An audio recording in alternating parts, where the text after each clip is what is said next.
Film की शुरुआत बेकी और उसके पति डैन से होती है, जो एक ऊंची चट्टान पर चढ़ रहे हैं।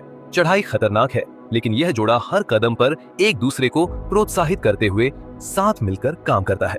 पर्वतारोहियों के बीच का सहयोग स्पष्ट है, क्योंकि बेकी डैन को दिलासा देती है, लेकिन हर कदम के साथ तनाव बढ़ता जाता है। जैसे ही ढीले पत्थर गिरते हैं, खतरे का एहसास बढ़ता है, जो उनकी स्थिति की नाजुकता को दर्शाता है। फिर अचानक एक हादसा हो जाता है। डैन का हाथ फिसल जाता है और वह गहरी खाई में गिर जाता है, जबकि बेकी उसे बचाने के लिए अपनी जान झोंक देती है। दृश्य काले पर्दे में बदल जाता है और दर्शकों के दिल में गहरा दर्द छोड़ जाता है।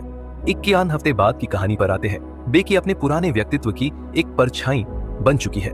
वह अपने पिता और दोस्तों से दूर हो गई है और उसका शोक उसकी उपस्थिति में मौन लेकिन शक्तिशाली रूप से झलकता है।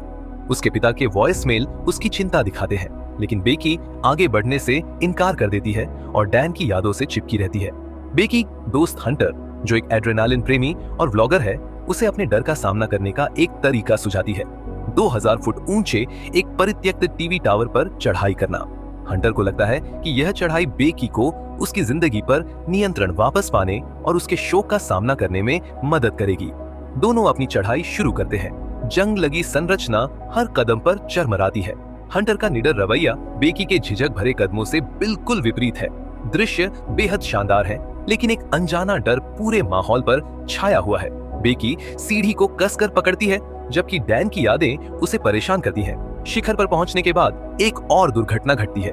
सीढ़ी गिर जाती है और वे दोनों वहां फंस जाते हैं। नीचे उतरने का कोई रास्ता नहीं बचता। उनके पास सीमित सामान है और उनके फोन सिग्नल से बाहर है। बेकी का डर और बढ़ जाता है, जबकि हंटर सकारात्मक बने रहने की कोशिश करती है और अपनी व्लॉगिंग स्किल्स का उपयोग करके मदद बुलाने की योजना बनाती है। दोनों मदद का संकेत देने की योजनाएं बनाते हैं। बेकी अपने डर को पार करके एक खतरनाक किनारे से गिरे हुए बैग को वापस लाने का प्रयास करती है। वे फ्लेयर्स छोड़ते हैं और ड्रोन के माध्यम से संदेश भेजने की कोशिश करते हैं। सूरज की तपिश उन्हें थका देती है और उनकी उम्मीदें कम होती जाती है। जैसे जैसे दिन बीतते हैं, बेकी को हंटर का एक राज पता चलता है। उसका डैन के साथ अफेयर था। इस खुलासे से बेकी को झटका लगता है, लेकिन उनके साझा संघर्ष उसे माफ करने का हौसला देते हैं। उनकी दोस्ती गहराती है, क्योंकि वे एक दूसरे का सहारा बनती है। बेकी को बचाने की एक आखिरी कोशिश में हंटर खुद को बलिदान कर देती है। उसका खोना दिल तोड़ देने वाला है, लेकिन यह बेकी को नया जोश और साहस देता है। हंटर की योजना का उपयोग करते हुए बेकी टावर के बचे हुए हिस्सों से नीचे उतरने का जोखिम उठाती है।